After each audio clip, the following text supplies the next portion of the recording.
Hey everybody, welcome back. I'm Kurt Roth, and this is the 505 Sports Venture Foundation program, where we come to you almost weekly to discuss what's going on in the world of name, image, and likeness, UNM athletics, New Mexico business, the impact of athletics on that business, and what it means to you guys as a fan. We got a really special guest today, and we're going to be talking some Lobo basketball.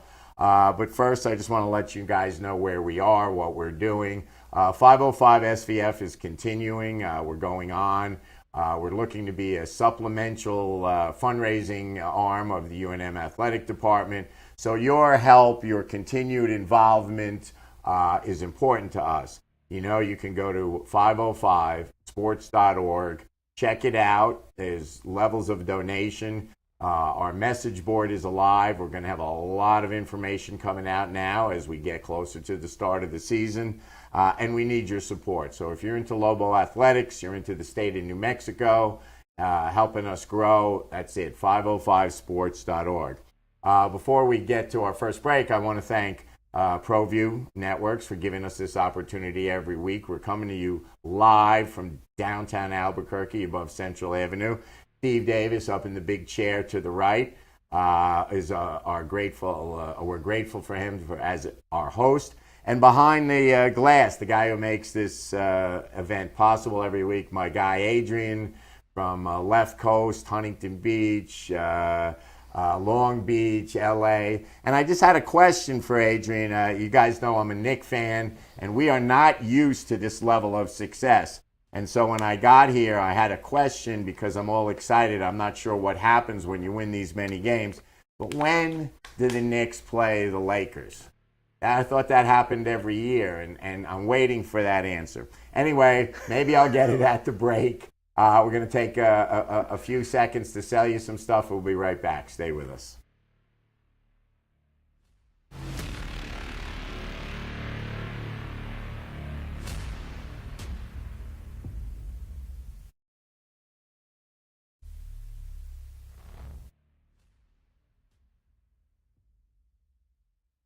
We would like to thank the following sponsors for making this broadcast possible.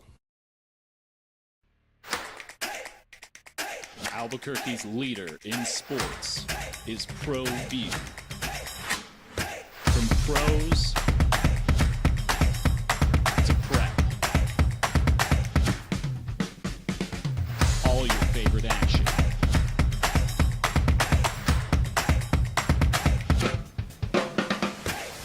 All your favorite talk shows.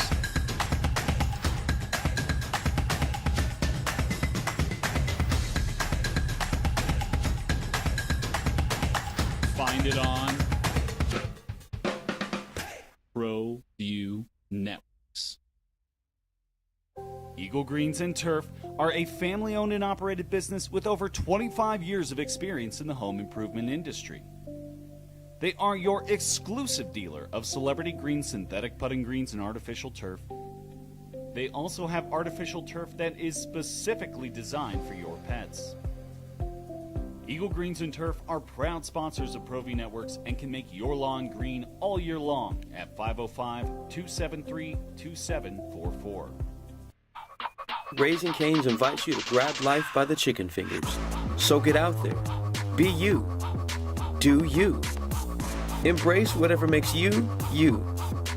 All while enjoying Raising Cane's hand-battered cooked-to-order chicken fingers, crispy crinkle-cut fries, buttery Texas toast, and that secret recipe cane sauce that makes everything that much better. So go on, savor the day. Raising Cane's chicken fingers, one love.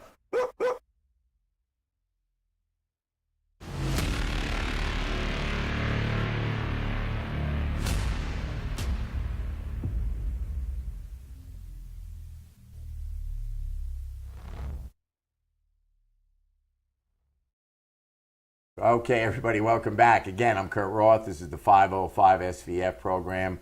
And we've got a really special guest, a good friend of the program, making his debut on the air. We got Lobo assistant coach Mike Roberts. Mike, good to have you. Appreciate you having me on, Kurt. All right, so the people, like, there's a lot of stuff out there if you go to the websites and read about you. But for a lot of fans who just show up at the games, watch on TV, they're not that familiar with the staff. You guys have been here a year.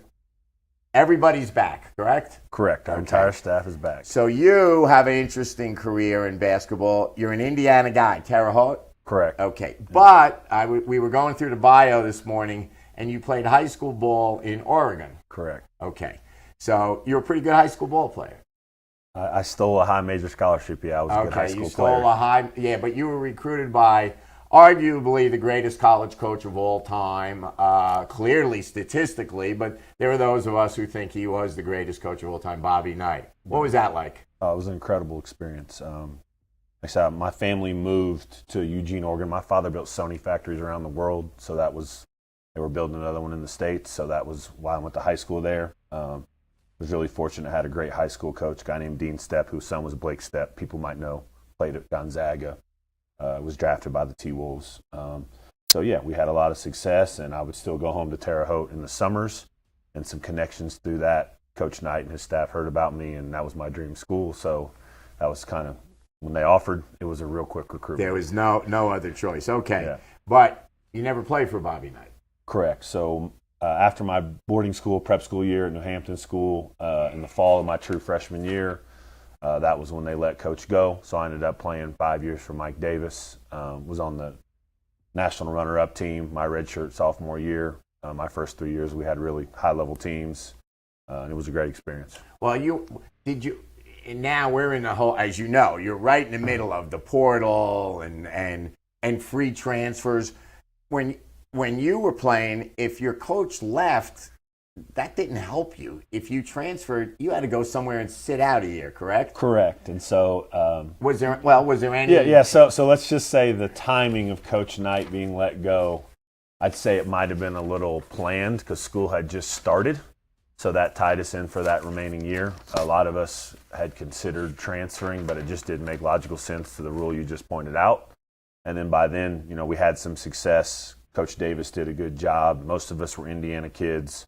So, nobody left. Where were you going, right? Yeah. And all you would get in those days is maybe you get a scholarship and maybe a little moving money. We can't talk about that, even though the statute. Well, in Indiana, we just got the scholarship, believe it or not. There was no moving money. Yeah. There was no moving money. All right, money. so you were at Indiana your whole college career, and you guys played in the national championship. Now, that was Gary Williams in Maryland? Correct. That was Gary Williams, Juan Dixon, Lonnie Baxter. The white guy, Blake? Yeah, Steve Blake. He's the guy that had the best NBA career for sure. Chris Wilcox, I think I might have said that. He was the other guy. Look, they were in the ACC at that time. It's interesting now in the Big Ten. Duke was the team that was favored that entire year. They had won the national championship the year before. They had Jason Williams, the National Player of the Year. We upset them in the Sweet 16. And look, Maryland was just better than us. They had 4 NBA players. We had one in Jared Jeffries. The right team won. Well, Jared Jeffries was an NBA player, but you had a really good – who else was on that roster? So Tom Coverdale was an all-league player, point guard, great player. Dane Fife was an all-defensive team Big Ten player. I think he was the Defensive Player of the Year that year. We had a couple other guys that had really long overseas careers. Jeff Newton, a very famous player in Japan from Atlanta.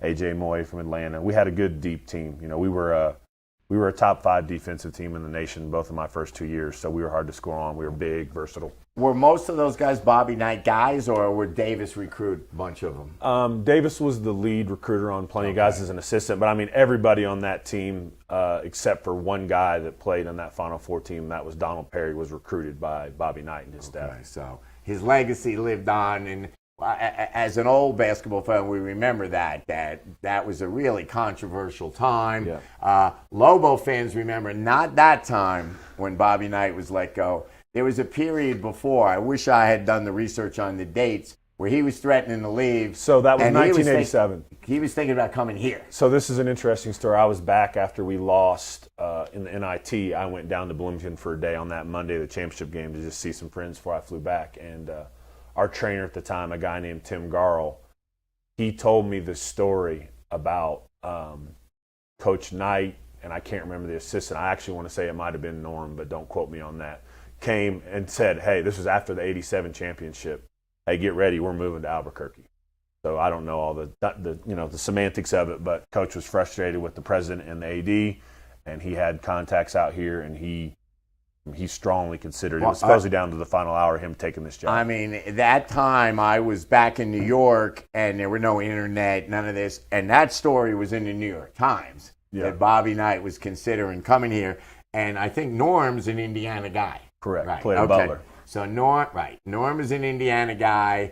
We're talking about UNM, and one of the highlights that was in the New York Times story was the fly fishing here was great. Yeah. And so he was all excited about coming to Albuquerque, coaching, and then going north to go fishing.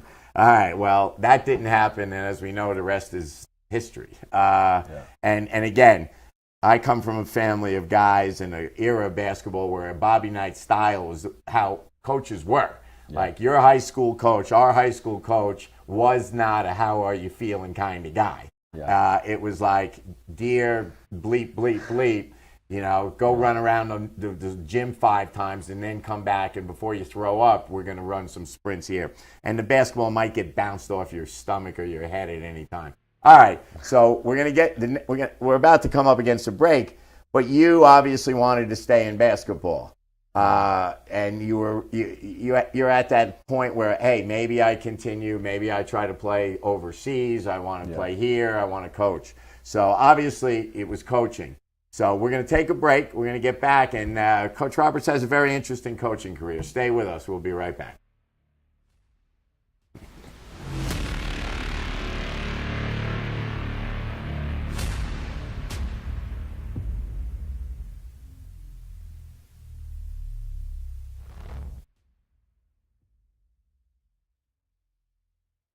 We would like to thank the following sponsors for making this broadcast possible.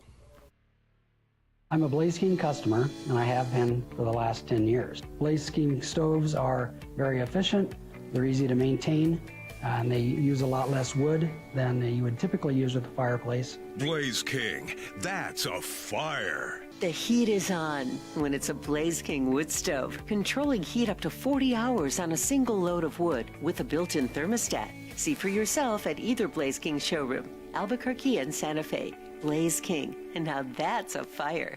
Don't sacrifice quality and flavor when you're in a hurry.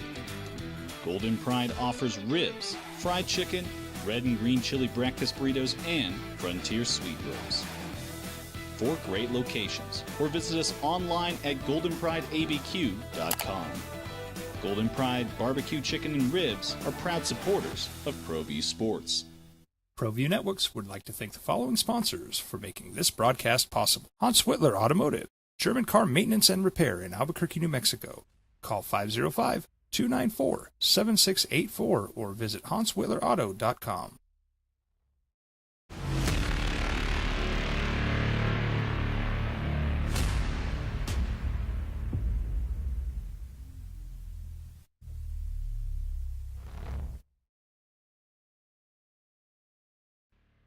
All right, everybody, welcome back. We never have enough time to get through all the good stuff we want to tell you about, so let's jump right into it. I'm here with Lobo assistant coach Mike Roberts. Just went through his career at Indiana guy, recruited by Bobby Knight, played for Mike Davis, went to the national championship game. I mean, incredible undergrad career, but you wanted to stay in basketball. Yeah. So did you try it, or did you look to play afterwards, No, or you wanted to go right into coaching? I'd had a lot of injuries, and I wasn't the level of player that could have a long career over there. So, interestingly, Mike Davis was going to have me stay and be a GA, and I was going to go to law school at IU and kind of help out as a GA. Wow, law school? Yeah, I know. Okay. I was going to steal money like you, Kurt. You know what I mean? But then I caught the coaching bug. But no, full stop is when I finished playing my 5th year at Indiana, I'd already taken a bunch of graduate classes. The plan was for me to be a GA.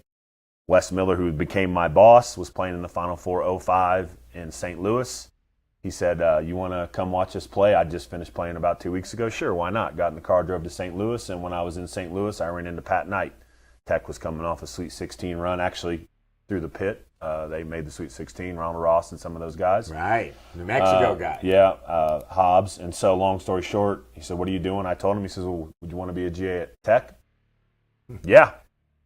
So that kind of went back and forth for a couple months. At that time, to be frank, I didn't really know if I wanted to coach or I was just like everybody trying to survive. So, hey, I thought worst case scenario, I get free grad school and I figure it out.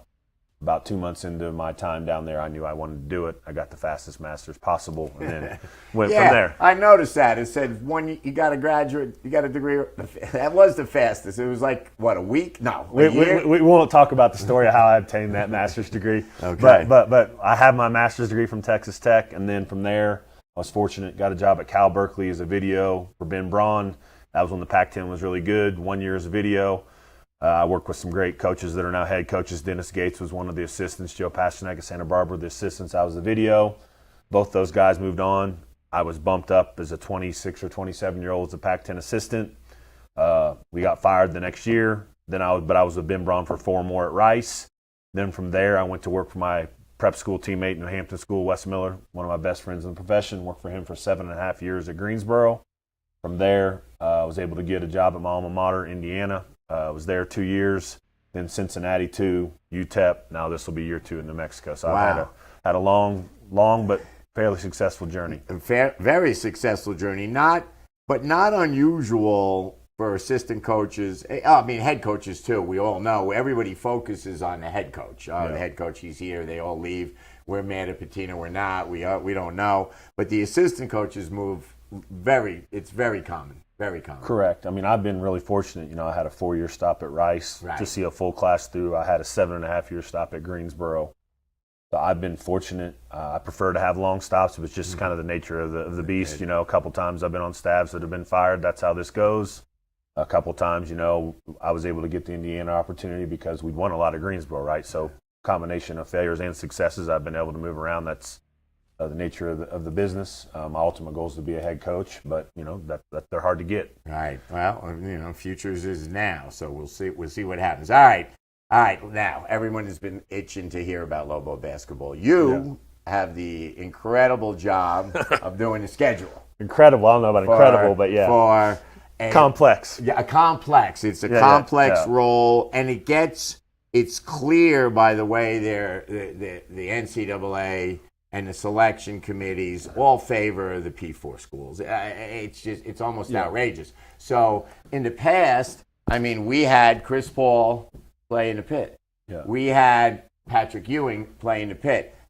That's a no thing. So what's the hardest part of bringing schools into the pit? Well, I think there's challenges with every place when you do scheduling, right? Here, our biggest challenge is probably where we're located, right? You know, when you do guarantee games, it's going to cost them an extra $10,000 to $15,000 to get to Albuquerque usually, unless there's very few bus trip teams.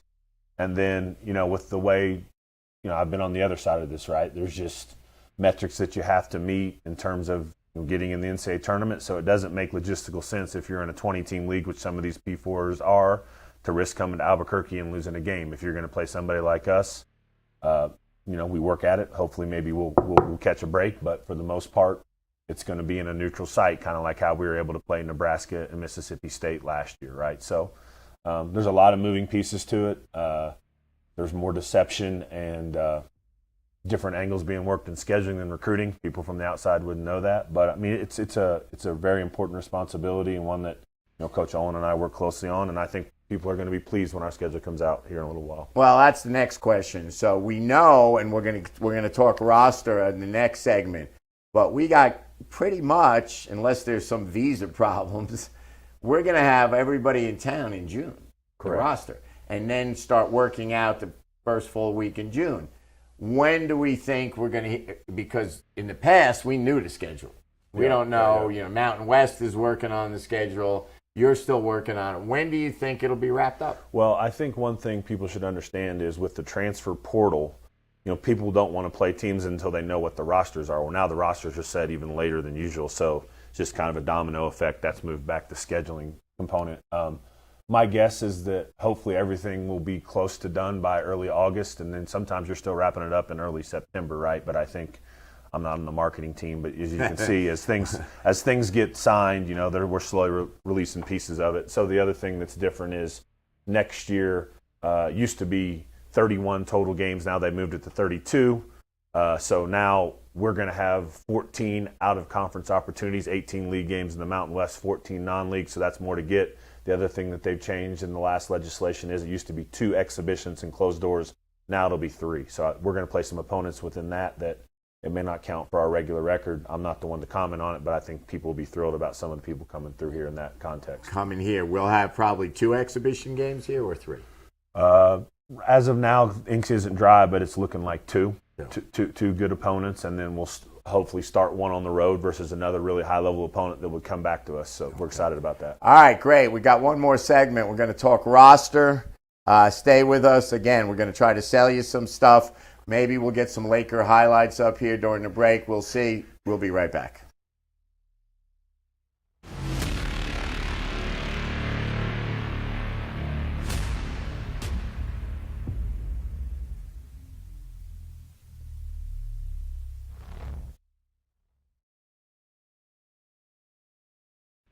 We would like to thank the following sponsors for making this broadcast possible.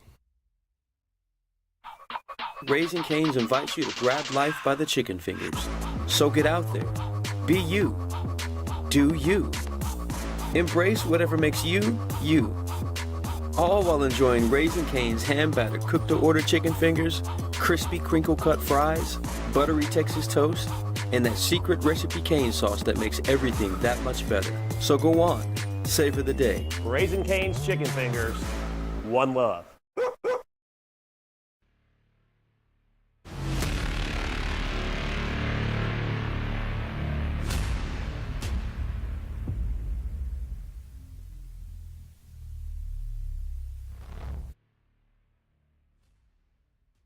All right, we're back. Final segment, Coach Mike Roberts.